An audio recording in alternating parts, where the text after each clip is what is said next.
Verse അങ്ങനെ mirage കണ്ടു. കൊള്ളാം, നല്ല പടം കേട്ടോ. പക്ഷെ പഴയ മൂവീസ് വെച്ച് കമ്പയർ ചെയ്യുകയാണെങ്കിൽ ലൈക്ക് ദൃശ്യം ഇല്ലെങ്കിൽ മെമ്മറീസ് അതുപോലത്തെ പടം വെച്ച് കമ്പയർ ചെയ്യാൻ നമുക്ക് പറ്റുമെന്ന് എനിക്ക് തോന്നുന്നില്ല. കാരണം അത്രയ്ക്കില്ല അതൊക്കെ ക്രിയേറ്റ് ചെയ്ത ഒരു ഇമ്പാക്റ്റ് നമുക്ക് ഈ പടത്തിന് എനിക്ക് തോന്നുന്നില്ല. ഇതിൽ ഇടയ്ക്കിടയ്ക്കിടയ്ക്ക് ഒരു 3/4 മണിക്കൂറോ അല്ലെങ്കിൽ അരമണിക്കൂർ ഓടുമ്പോൾ പുതിയ പുതിയ ക്ലൈമാക്സുകൾ വന്നുകൊണ്ടിരിക്കുകയാണ്. അത് ശരിയാണ്. പക്ഷെ ഓരോ ക്ലൈമാക്സ് വരുമ്പോഴും ഓഡിയൻസിന് കിട്ടുന്ന ഒരു റിയലൈസേഷൻ, ഇതാണ് സംഭവം, ഇങ്ങനെയാണ് കാര്യം എന്നുള്ള ഒരു ഇത് എനിക്ക് വർക്കൗട്ടായില്ല. എനിക്ക് അങ്ങനെ ഒരു പ്രത്യേകിച്ച് ഒരു ഇമ്പാക്റ്റ് തോന്നിയില്ല ഓരോ ക്ലൈമാക്സ് കാണുമ്പോൾ. എക്സെപ്റ്റ് ദാറ്റ് ആ ഒരു ലാസ്റ്റ് ക്ലൈമാക്സിന് മാത്രമാണ് എനിക്കത് തോന്നിയത്. ലാസ്റ്റ് ക്ലൈമാക്സ് പിന്നെയും കുഴപ്പമില്ല എന്ന് തോന്നി. പക്ഷെ അതിന് മുമ്പത്തെ ക്ലൈമാക്സിനപ്പോൾ ഞാൻ വെച്ചു പടം തീർന്നു, അവിടെ തീർന്നെന്ന് വെച്ച് ഞാൻ നോക്കിയപ്പോൾ തിയേറ്ററിൽ വന്നു 2 പേര് എനിക്ക് വയ്ക്കും. എനിക്ക് എന്നിട്ട് പോവാൻ നോക്കുമ്പോഴാണ് പടം തീർന്നിട്ടുള്ളതെന്ന് മനസ്സിലാവണം. അങ്ങനെയല്ല സംഭവങ്ങളൊക്കെ ഉണ്ടായി. ആ ലാസ്റ്റ് ക്ലൈമാക്സ് കൊള്ളായിരുന്നു. അത് കുറച്ച് ഇതൊക്കെ തോന്നി. അതിന് മുമ്പ് ക്ലൈമാക്സുകളൊക്കെ കൊള്ളില്ല എന്നല്ല പറഞ്ഞത്. പക്ഷെ ഓഡിയൻസിന് കിട്ടുന്ന ആ ഒരു ഇമ്പാക്റ്റ് അത് അവിടെ എവിടേക്കോ മിസ്സായ പോലെ എനിക്ക് തോന്നി. പിന്നെ ആ കോംബോ അറിയാലോ, ആസിഫ് അലി പറഞ്ഞ പോലെ ആ ഒരു കോംബോ അവർ അടിപൊളിയാണ്. കാരണം നമുക്കറിയാം മുമ്പ് ഒരുപാട് സിനിമകൾ നമ്മൾ കണ്ടിട്ടുണ്ട്. ഇതിലും അതുപോലെ തന്നെയാണ്. പക്ഷെ ഇതിൽ പറയേണ്ട ഒരു കാര്യം, എടുത്ത് പറയേണ്ട കാര്യം, എൻ്റെ പൊന്ന്, ആസിഫ് അലിയുടെ ക്യാരക്ടറാണ്. പുള്ളിയുടെ ക്യാരക്ടർ ഓരോ ക്ലൈമാക്സ് വരുമ്പോഴും വട്ടത്തിലും ത്രികോണത്തിലും ഒക്കെ അങ്ങനെ ഒരു ക്യാരക്ടറാണ് പുള്ളി. ഇത് എനിക്ക് ശരിക്കും ഇഷ്ടപ്പെട്ടു. ഞാൻ ആദ്യമായിട്ടാണ് പുള്ളീനെ ഇങ്ങനെ ഒരു ഇതിൽ കാണുന്നത്.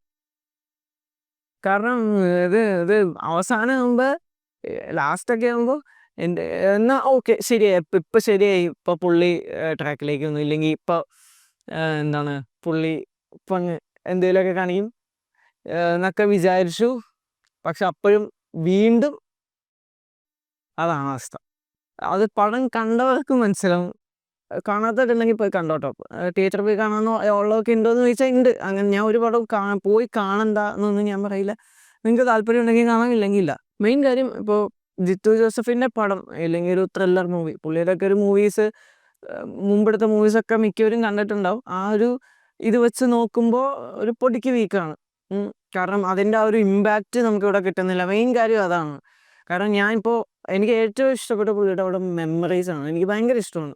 അതിൽ ഓരോ ഇടക്കിടയ്ക്ക് ഇങ്ങനെ പൃഥ്വിരാജ് ഇപ്പോൾ ഓരോ കാര്യങ്ങൾ കണ്ടുപിടിച്ച് വരുമ്പോൾ ഇപ്പോൾ വിത്ത് മ്യൂസിക് ആണെങ്കിൽ അത് നമുക്ക് ഓഡിയൻസിന് ഉണ്ടാക്കുന്ന ആ ഒരു ഇതുണ്ടല്ലോ, ആ ഇതെനിക്ക് ഇതിലെവിടെയോ മിസ്സിങ് ആയ പോലെ തോന്നി.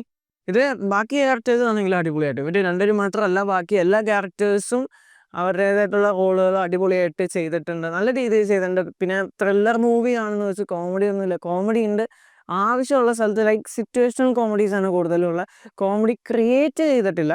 അത് നല്ല കാര്യമായിട്ട് തോന്നി. ഇങ്ങനത്തെ മൂവീസിന് അത് ഒട്ടും വർക്കാവില്ല എന്ന് തോന്നുന്നു. ബട്ട് ഇവിടെ സിറ്റുവേഷണൽ കോമഡീസാണ്, അത് കൊള്ളാം. നല്ല രീതിയിൽ എന്ന് വെച്ചാൽ ഒരുപാടൊന്നും പ്രതീക്ഷിക്കരുത്, എന്നാൽ ആവശ്യത്തിൽ കോമഡീസും ഉണ്ട്. പടത്തിന് ഇവിടെയും ലാഗ് ഫീൽ ചെയ്തില്ല. 2.5 മണിക്കൂറോളം ഉണ്ട് പടം. ബട്ട് നമുക്കങ്ങനെ പെട്ടെന്ന് തീരുന്ന പോലെയാണ് തോന്നിയത്. പടത്തിൻ്റെ ഇപ്പോൾ ഫസ്റ്റ് ഹാഫിലാണെങ്കിലും സെക്കൻഡ് ഹാഫിലാണെങ്കിലും എവിടെയും ലാഗൊന്നും ഫീൽ ചെയ്യില്ല. കാര്യങ്ങൾ പെട്ടെന്നാണ് അവർ മൂവ് ചെയ്തത്. 1-2 കാര്യങ്ങൾ പ്രഡിക്റ്റബിൾ ആയിരുന്നു. ഇപ്പോൾ 1-2 ക്യാരക്ടേഴ്സിനെ പറ്റിയാണെങ്കിൽ, ഇല്ലെങ്കിൽ ഒരു ഇങ്ങനെ ആയിരിക്കും ഇനി അങ്ങോട്ട് പോകുന്നത്, അത് നമുക്ക് ലൈക്ക് സാധാരണ പോലെ ആലോചിച്ചാൽ മതി, അതൊക്കെ മനസ്സിലാവും. അതൊക്കെയാണ് മുമ്പ് കണ്ട മൂവീസ് വെച്ച് നോക്കുമ്പോൾ അങ്ങനെ ഒരു കാര്യം പ്രഡിക്റ്റബിൾ ആയിട്ട് എനിക്ക് തോന്നിയില്ല. കാരണം അത് പുള്ളിയുടെ ആ ഒരു റൈറ്റിങ്ങിൻ്റെതായിരിക്കും. ഇതിൽ പക്ഷേ കുറച്ച് വീക്കായിട്ട് തോന്നി. ഇനി വരാൻ പോകുന്ന മൂവീസ് ആണെങ്കിൽ എൻ്റെ ഒരു അഭിപ്രായത്തിൽ എനിക്ക് കാണാൻ താല്പര്യമുള്ള മൂവി ഏതാണെന്ന് അറിയോ, റാം എന്ന് പറഞ്ഞ നമ്മുടെ ലാലേട്ടൻ്റെ അവിടെ എനിക്ക് കാണാൻ താല്പര്യമുണ്ട്. പിന്നെ വരുന്നത് ദൃശ്യം 3 ആണ്. അതിൻ്റെ കാര്യം പറയുകയാണെങ്കിൽ എനിക്ക് താല്പര്യമൊക്കെ ഉണ്ട് കാണാൻ. ബട്ട് മൂവി ആവശ്യമുണ്ടെന്ന് എനിക്ക് തോന്നുന്നില്ല. ചിലപ്പോൾ നല്ല സ്റ്റോറി കിട്ടുമായിരിക്കും. ഇനി ഇത് എക്സ്റ്റെൻഡ് അതൊന്നും അതിനെപ്പറ്റിയല്ല. ഇല്ലെങ്കിൽ പടം വിജയിക്കുമോ അല്ലെങ്കിൽ ഫ്ലോപ്പ് ആവുമോ ഒന്നൊന്നുമല്ല ഞാൻ സംസാരിച്ചത്. ചിലപ്പോൾ പടം എത്ര 100 കോടി 200 കോടി ക്ലബ്ബിൽ കയറായിരിക്കും. അതല്ല ഞാൻ പറയുന്നത്. പടത്തിൻ്റെ ആവശ്യം എനിക്ക് തോന്നുന്നില്ല. ദൃശ്യം 1 ആണ് കമ്പയറിങ് വിത്ത് ദൃശ്യം 1 and 2. എനിക്ക് 1 ആണ് എനിക്ക് ഏറ്റവും ഇഷ്ടപ്പെട്ട പടം. 2 കുഴപ്പമില്ല, കൊള്ളാം. പക്ഷേ എന്താ അപ്പം എന്തിനാണ് ഇത് ഇനി ഇങ്ങനെ ഒരുപാട് നീട്ടി കൊണ്ടുപോകുന്നതെന്നൊരു ഇതെനിക്ക് വന്നു. കാരണം 1-ൽ തന്നെ നിർത്തിയാൽ മതിയായിരുന്നു. ഓക്കെ 2 തുടങ്ങി, അതിന് നല്ലൊരു സ്റ്റോറി പിന്നെയും കിട്ടി. ബട്ട് എന്നാലും അതിൽ കുറച്ച് റിസ്ക് എലമെൻറ്റ്സ് കാര്യങ്ങൾ അവർ തന്നെ പറയുന്നു.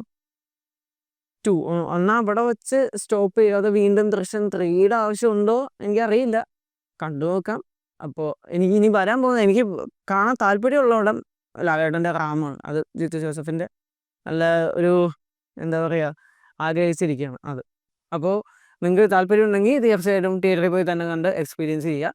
പിന്നെ കണ്ടവരുണ്ടെങ്കിൽ എങ്ങനെയാണ് നിങ്ങളുടെ പടം ഇഷ്ടപ്പെട്ടോ ഇല്ലയോ എന്നുള്ള നിങ്ങളൊരു ജെന്യുവൻ ആയിട്ടുള്ളൊരു റിപ്ലൈ കമൻറ്റ് ബോക്സിലിടുക.